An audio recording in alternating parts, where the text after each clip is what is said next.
Señoras y señores, muy buenas noches. Les habla Juan Guillermo Ríos. Estamos en Los Ángeles de Juan, como todos los miércoles a esta hora en vivo por el Canal 1 con Caterín y Claudia. Caterín, buenas noches. Buenas noches, Juan. Buenas noches, Claudia. Y buenas noches a todas las personas que nos ven a esta hora. Hoy el tema es supremamente importante. Ustedes saben que siempre tenemos un tema para desarrollar en Los Ángeles de Juan.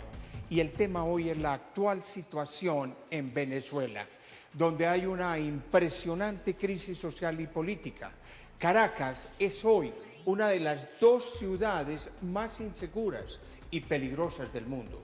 Y Venezuela, a pesar de su prosperidad petrolera, no mejora su línea de pobreza absoluta. El siguiente video nos presenta la realidad de Venezuela, tan franca, tan dura y dolorosa como es.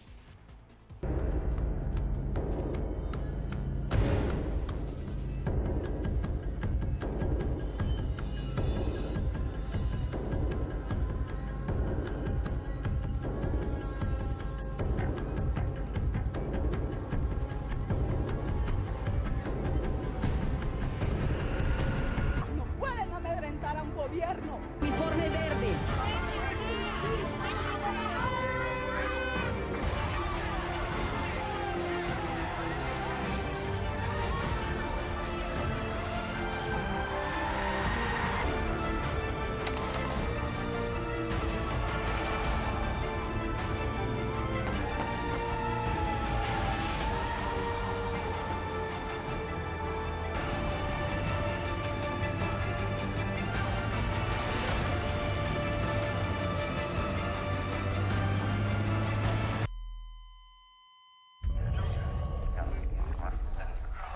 La corrupción y el desgobierno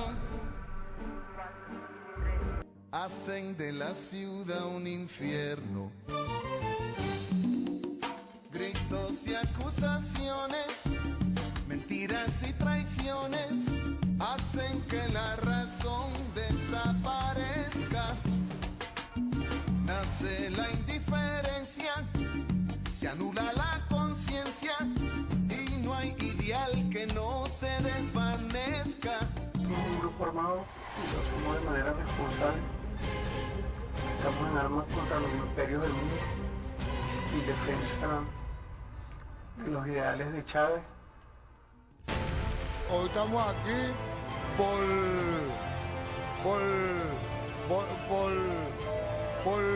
¿cómo se llama? La réplica de los fascistas, por estar en contra de lo que los fascistas están haciendo. El corazón se hace trinchera. Amables televidentes en vivo, estamos en Los Ángeles de Juan. Volvemos después de comerciales.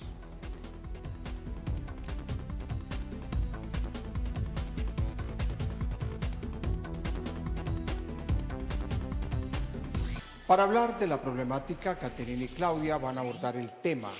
Claudia, buenas noches. Buenas noches, Juan. ¿Cómo estás? Buenas, Caterina, y bienvenidos los invitados. Caterina, sus opiniones.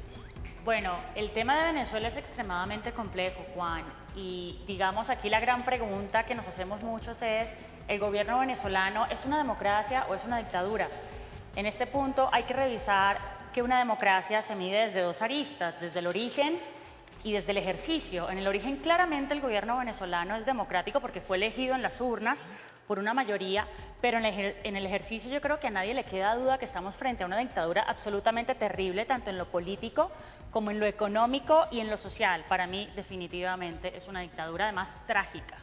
Claudia, ¿Venezuela aún hoy es una democracia o ya es una dictadura? Pues realmente corresponde a una democracia, primero por lo que decía, por lo que estaba diciendo Katia ahorita, y además porque responde puntualmente, o sea, el poder está descentralizado y está desconcentrado. En ese orden de ideas y con la descripción exacta, con la determinación exacta de lo que se establece como una dictadura, no lo es. Otra cosa distinta es que hay que tener en cuenta que hay cierto bloqueo. Y pues también se ha adoptado como esa posición de que el que no esté a mi favor está en mi contra, y eso deja de vislumbrar como cierta, lo que uno podría llamar algo de dictadura, pero no puntual y específica. Entonces, amables televidentes, es el punto de vista de Caterín y el punto de vista de Claudia, que son mis ángeles. Pero hoy les tengo unos invitados muy especiales, supremamente especiales. Está el doctor Alberto Schlesinger. Él es un gran académico. Hoy es el decano de la Escuela de Economía de la Universidad Sergio Arboleda. Él es experto en el tema político y en el tema económico de Venezuela y un conocedor profundo de las relaciones bilaterales entre Venezuela y Colombia. Fue director de la oficina comercial de ProExport en Caracas y responsable del manejo de la agenda económica binacional. Doctor Schlesinger, muy buenas noches. Muy buenas noches, don Guillermo. Y nuestro otro invitado es un gran colega nuestro, comunicador social, periodista con énfasis en periodismo. Se ha desempeñado como corresponsal de medios nacionales en Venezuela. Hoy trabaja para NTN 24, donde ocupa varios cargos, es jefe de emisión, director de programa. Es un placer y un orgullo tenerlo acá. Muchas gracias por haberme invitado. Bueno, quiero significarles esto. Nosotros, particularmente yo como director del programa, tenía el deber ético y moral de invitar al señor embajador de Venezuela. El señor embajador de Venezuela lo invité y, por supuesto, esperaba contar con su presencia. Pero la silla está vacía. Ni siquiera nos respondió. Le mandamos un correo y ni siquiera nos respondió. Uno tiene la delicadeza de responder los correos y la correspondencia. Lamentablemente al embajador, este es el correo, lamentablemente el embajador o no lo vio o no se lo llevaron, pero debería estar acá defendiendo su país y dando las opiniones que hay sobre su gobierno, pero lamentablemente no vino y la silla está vacía. Tenemos opiniones también de la doctora Nora Sanín. La doctora Nora Sanín es abogada de la Pontificia Universidad Javeriana. Se ha desempeñado como defensora del lector en el periódico El Tiempo y como miembro de la Junta Directiva de la Fundación para la Libertad de Prensa FLIP. Hoy es la directora ejecutiva de Andiarios. Andiarios fue el encargado de llevar esa impresionante caravana con 52 toneladas de papel a Venezuela en favor de la libertad de prensa allá en el país hermano. Ella nos contó los alcances de esta iniciativa. Doctora Sanín, ¿cómo nace esta caravana del papel? Juan Guillermo, en el mes de enero tuvimos una reunión de junta directiva en la ciudad de Cartagena, a la cual nos acompañó Miguel Enrique Otero, director del periódico El Nacional de Caracas. El doctor Otero nos explicó la gravísima situación que vive la prensa venezolana, los medios de comunicación, la libertad de prensa, toda la dificultad que están teniendo los periódicos para poder circular debido a las dificultades para que les otorguen divisas necesarias para adquirir el papel, puesto que no se produce en Venezuela. ¿Cuál ha sido el resultado de esta grandiosa iniciativa? Los venezolanos se han sentido acompañados, sienten que no están solos, que la prensa colombiana ha sido solidaria con ellos. En segundo lugar, creemos que se ha despertado una mayor conciencia en el mundo entero sobre la grave situación que vive Venezuela. Es triste a veces ver cómo un país, como una prensa de un país como Venezuela tiene situaciones tan difíciles en medio de mucha indiferencia. Usted conoce muy bien cómo funciona la prensa, los medios de comunicación en Colombia. En Venezuela, ¿hay libertad o no hay libertad de prensa? La gran mayoría de los medios audiovisuales están bajo control del Estado. El acceso a la información pública es restringidísimo, es además discriminatorio. Hay muchas personas, muchos medios de comunicación, muchos reporteros internacionales a los que se les niega el acceso a la información. Hay mucho proceso judicial, proceso administrativo que se adelanta contra medios y periodistas sin respeto al debido proceso. Hay también violencia contra medios y periodistas que no se veía antes en Venezuela, y viene ahora la dificultad para los medios impresos, para los periódicos en particular, de circular por dificultad de acceso a las divisas necesarias para la adquisición de papel. El panorama completo es muy difícil y uno ve que la libertad de prensa en Venezuela se está extinguiendo. Agradezco infinitamente a la doctora Nora Sanín, directora ejecutiva de Andiarios. Doctor Alberto Schlesinger, decano de la Escuela de Economía de la Universidad Sergio Arboleda. Hasta ahora, de lo que hemos visto, sus opiniones. Bueno, en primer lugar, con respecto a la pregunta inicial de si en Venezuela existe una democracia o no, yo estoy totalmente de acuerdo con lo planteado por Catherine. La base fundamental de una democracia en cualquier parte del mundo es la división de los poderes públicos.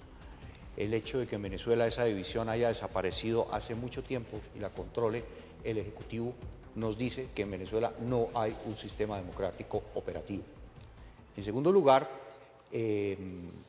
los reflejos que se ven de ese manejo autoritario en sectores tan sensibles para una dictadura como es la prensa y la libertad de opinión son un reflejo claro y evidente de cómo ese régimen dictatorial actúa y cómo ese régimen dictatorial controla y le pone una mordaza a los medios normales de manifestación, sea en la calle o sea a través de los medios de comunicación. Juan Carlos. Yo quiero ser un poco ambiguo tal vez en la definición, tomando en cuenta además que viví en Venezuela, conozco de cerca todo lo que ocurre en el país y yo podría decir que tomando un poco de todas las entrevistas que he tenido también la oportunidad de hacer a personas en Venezuela, políticos, periodistas, uno trata de buscar una verdad absoluta que en el periodismo no necesariamente existe, pero yo diría que no hay una dictadura, tampoco hay una democracia. Estamos en ese proceso de transición para saber si es una dictadura o una democracia. Estamos en un limbo lleno de improvisación, en un limbo lleno de una improvisación que además se basa en ideologías. Pero Juan Carlos, mire, usted es periodista, es venezolano, y tengo esta crónica que yo invito a los televidentes para que la compartamos, la veamos, de cómo viven los venezolanos que han tenido que salir de Venezuela en Colombia. Rafael Quintero es un caraqueño de 29 años, profesional en fotografía. Los amores de su vida son su esposa y sus 4 mascotas. Aunque el amor que lo trasnocha y lo hiere diariamente es aquel que dejó 3 años atrás, desde la ventanilla de un auto, su amada Venezuela. Porque en Venezuela todo estaba muy difícil, para salir todo era complicado, siempre tenías el peligro de que te robaran, te llegaran a matar. Gracias a Dios nunca sucedió eso. Pero cada vez en el círculo cercano de amigos o familiares a alguien le pasaba algo. Rafael escogió vivir en Chía y no en Bogotá, tratando de encontrar la tranquilidad perdida en Caracas. Sus palabras nos muestran cómo fue empezar desde cero en un país distinto. Es duro, acá es duro el comercio, como no viene acostumbrado de Venezuela, que todo es rápido. Acá es lento el proceso. En medio de los conflictos y atrocidades que registran los medios de comunicación acerca del país vecino, ahora Rafael solo puede enterarse de lo que pasa verdaderamente con su familia a través de WhatsApp o Skype en medio de la crisis. En Venezuela está toda mi familia, mis padres, mis hermanos, primos, todo el mundo. Yo fui el único que logró salir del país por ahora. Este año, Quintero espera poder dedicarse 100% a la fotografía, su verdadera pasión, pues su local de ropa deportiva, que le ha dado para sobrevivir, le quita demasiado tiempo. Este venezolano espera que la situación de su país cambie pronto, pues no asegura un mejor panorama para Venezuela. Entonces el país sigue en el mismo camino, o sea, cada día peor, cada vez peor. Todos los meses la inflación aumenta. Cada vez hay más escasez de productos y a ellos parece que eso no... Claro, a ellos no les afecta esto porque ellos tienen el poder, ellos tienen absolutamente todas las facilidades. Más de 22.000 muertos, 23.000 muertos hubo el año pasado por homicidios. Y eso no es una cifra normal en un país donde supuestamente, según ellos, todo está bien. Una reflexión que, aunque externa, nace desde lo profundo de cada venezolano. Es muy fácil decirlo desde estando uno afuera. Si no luchan ellos, ¿quién lo va a hacer? Que son los que están realmente allá.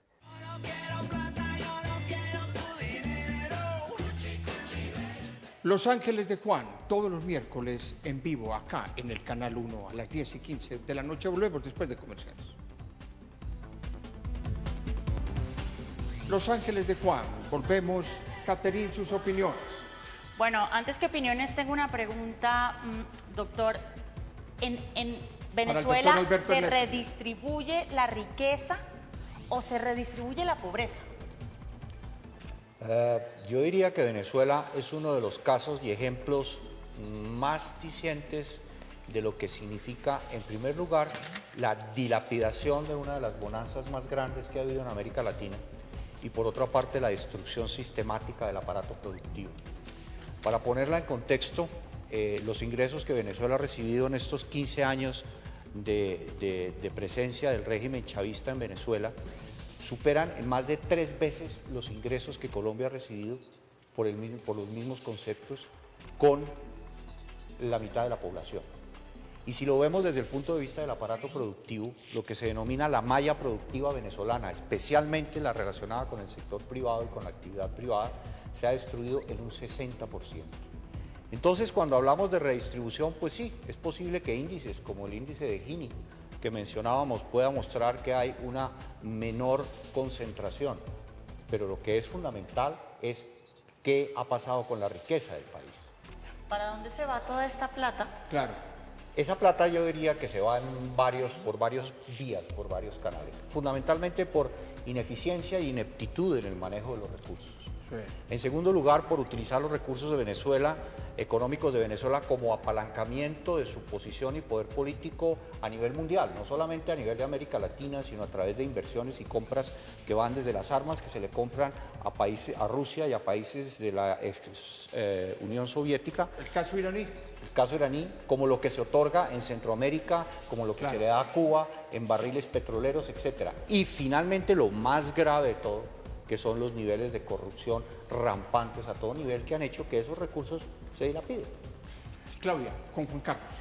¿Cree usted, Juan Carlos, que todos los casos de, digamos, violación al derecho de expresión en Venezuela en cuanto a prensa han sido realmente injustos a la hora de ser juzgados por el gobierno chavista?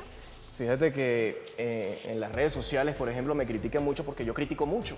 Yo puedo ser como venezolano opositor, pero como periodista a veces trato de ser un poco centrado en cuál es la función que estamos tomando los periodistas y cuál es la función que están tomando los medios de comunicación y cuál es la función que toman los partidos políticos. Y yo creo que en Venezuela uno de los grandes problemas, y es un mea culpa que tenemos que hacer todos los periodistas, es que se han centrado a veces en ocupar el puesto que los partidos políticos no lograron en algún momento mantener, que perdieron, y los medios buscaron entonces hacer ese periodismo no de información, no siempre de investigación, sino además es un periodismo lleno de política hacia un lado o hacia el otro. O eres un periodista chavista o eres un periodista de oposición, pero muy rara vez eres un periodista por el medio. Y eso ha llevado obviamente a que el gobierno se meta con nosotros y ha llevado también entonces a que la oposición agreda o se meta con los periodistas del oficialismo. Usted salió en condiciones aparatosas de Venezuela. Digo yo, cuando empleo el adjetivo aparatosas es que usted no salió por su propia libertad, que tuvo que irse y además en condiciones de agresión. ¿Usted hoy tendría plena libertad en Venezuela para cumplir los rituales periodísticos como estos señalan e indican? Justamente antenoche estábamos hablando con unos compañeros venezolanos aquí en Colombia y tocamos ese punto. Y yo decía que lo más seguro es que si me hubiese quedado en el país ya habría renunciado a donde estuviese trabajando, porque yo en el momento en que me vine, yo estaba trabajando en Unión Radio Noticias, que es una emisora de radio, un circuito inmenso en Venezuela, que se ha pasado un poco hacia el lado chavista. Trabajaba en Globovisión, ya sabemos cuál es la condición en este momento en Globovisión, y daba clases en la universidad. Y vivir en Venezuela, con la crisis económica que comentaba el doctor, a lo que le agrego, sin conocer mucho de economía, que otro de los grandes problemas hacia donde se escapa el dinero en Venezuela es que un Estado que pretende monopolizar todo se le va en nómina y se le pierde entonces la inversión y se le pierde la liquidez. Se le pierde la liquidez, se le pierde la inversión y ahí empieza el problema de que tú no puedes vivir con un sueldo pequeño. Le hago una pregunta que tengo acá por montones en las redes. Me piden que les pregunte a ambos muy concreto y muy rápidamente en la respuesta. ¿El fin de la era Maduro soluciona el problema o eso no lo soluciona? No lo soluciona. ¿Por qué? No lo soluciona porque simplemente Maduro es parte de un esquema mucho más amplio. Juan Carlos, ¿lo soluciona?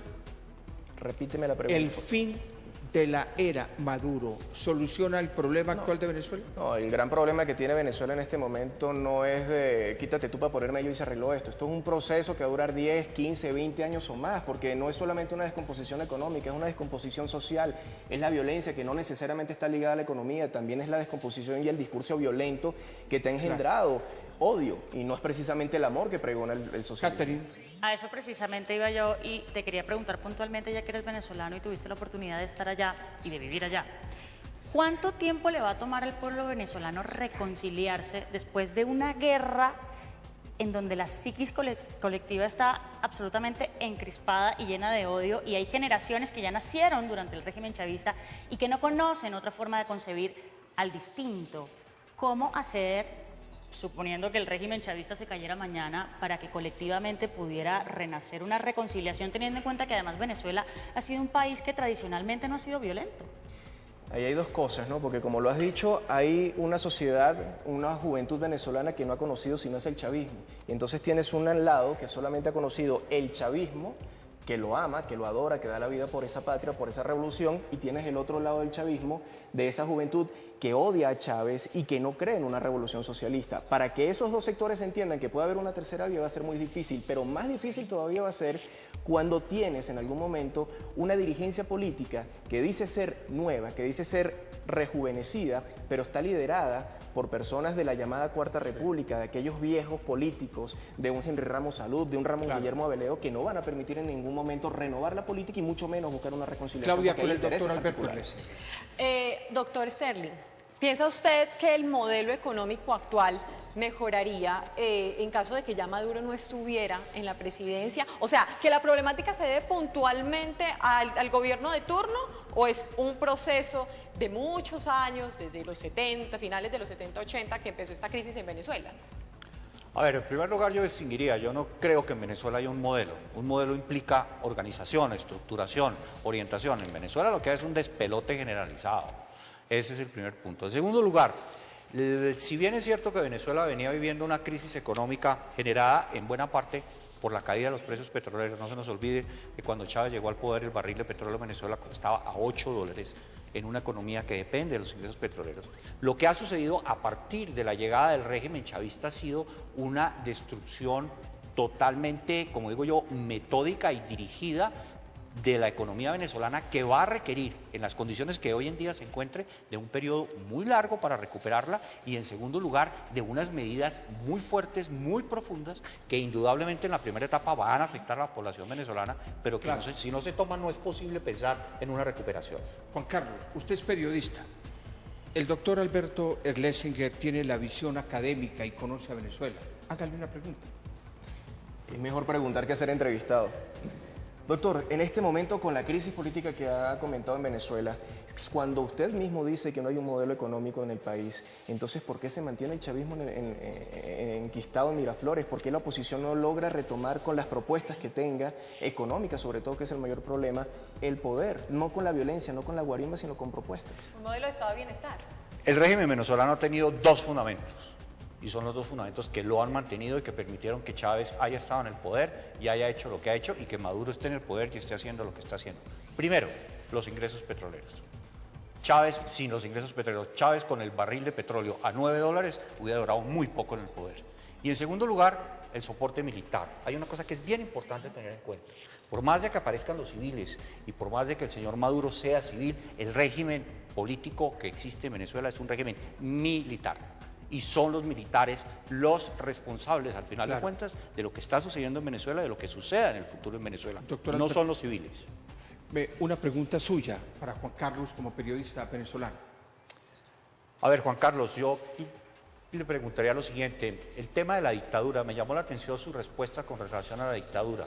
Las dictaduras tienen diferentes matices e históricamente uno liga la dictadura con las figuras históricas, con Stalin, con Hitler. Hoy en día las puede relacionar con regímenes como el de Siria, o como el de Corea del Norte, o como el de Cuba. Pero realmente para que haya una dictadura no se necesita que haya un Fidel Castro, o que haya un sistema como el de Corea del Norte. Juan Carlos, nos quedan 30 segundos. Yo creo que sí existe una dictadura porque fundamentalmente quien dicta, que es el Ejecutivo, y el régimen alrededor del Ejecutivo tiene acaparados los poderes públicos. Juan Carlos, tengo que cumplir con el tiempo en televisión. Voy a comerciales y vuelvo con usted.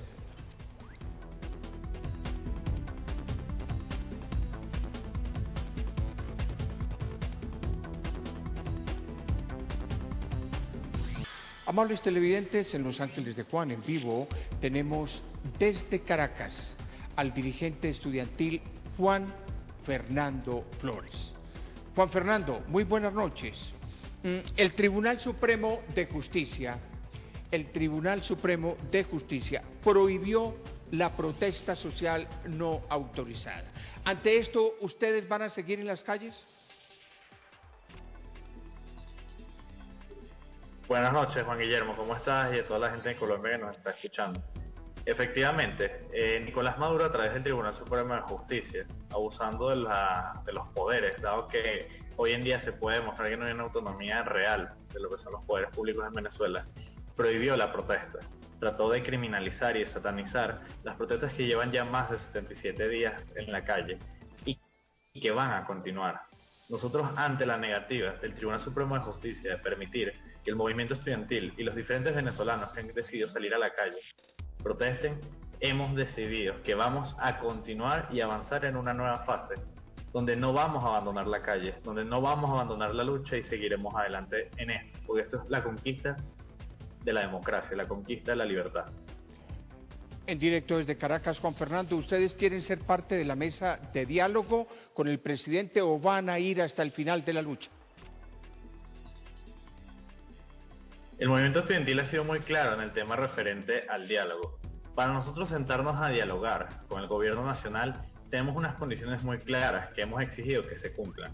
Entre ellas está la liberación de todos y cada uno de los 114 venezolanos que para el día de hoy se encuentran bajo privativa de libertad, y que a los 1.323 venezolanos que se les dio medidas cautelares de presentación se les retire las medidas cautelares.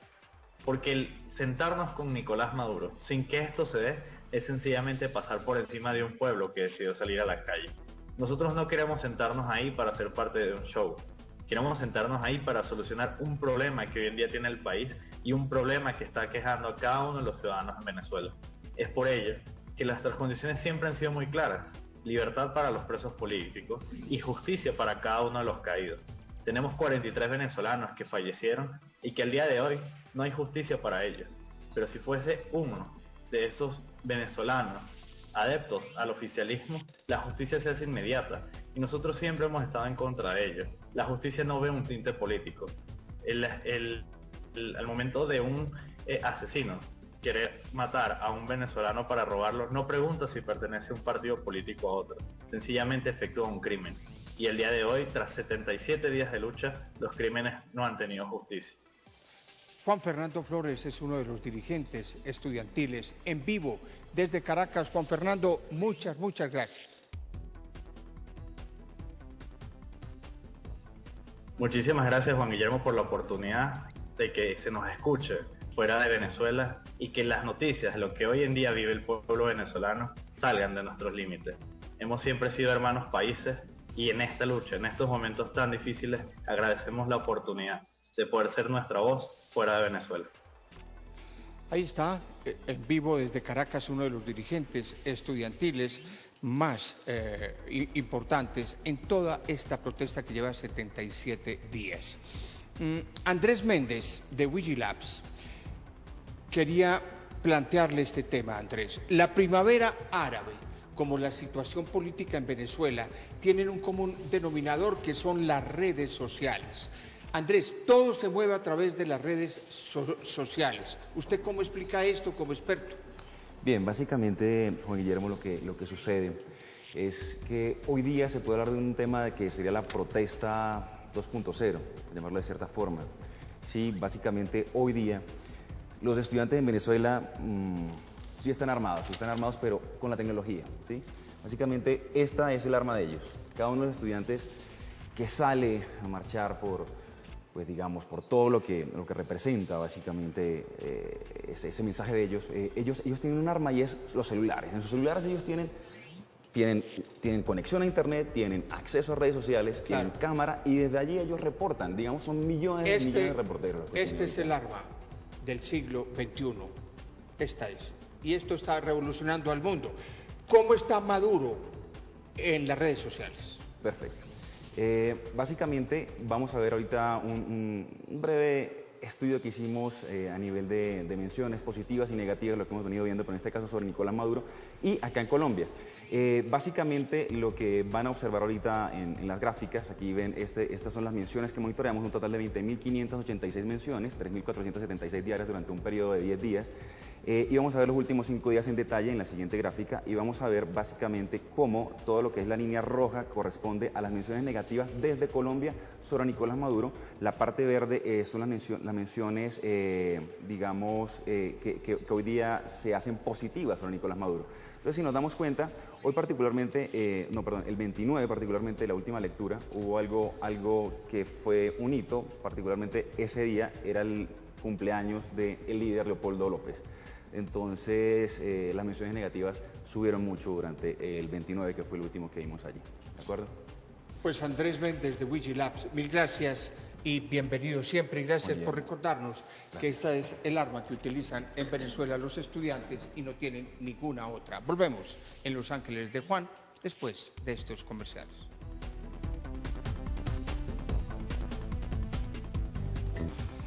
Volvemos en Los Ángeles de Juan en vivo en el Canal 1. Juan Carlos, usted iba a responderle al doctor Alberto Erlesi. Respondiéndole al doctor, si bien una democracia no se mide por los procesos electorales, también es cierto que en Venezuela los hay y han ganado algunos bastiones la oposición y bastiones importantes. El detalle está en que han perdido también un gran espacio, no necesariamente por el autoritarismo que pueda existir en el gobierno, sino por los propios errores de la oposición, como no ir a una asamblea legislativa hace 10 años atrás, como ir divididos en algunas elecciones municipales o regionales de cada uno de los estados o municipios. Y por otra parte, también es cierto, y como me respondió a mí en una entrevista uno de los miembros de esta mesa de diálogo por parte de la oposición, Juan José Molina, me decía: aquí no hay una dictadura, simple y llanamente porque todavía el gobierno se reúne con la oposición, a lo que yo le agregaría muy sonriente hacia una dictadura.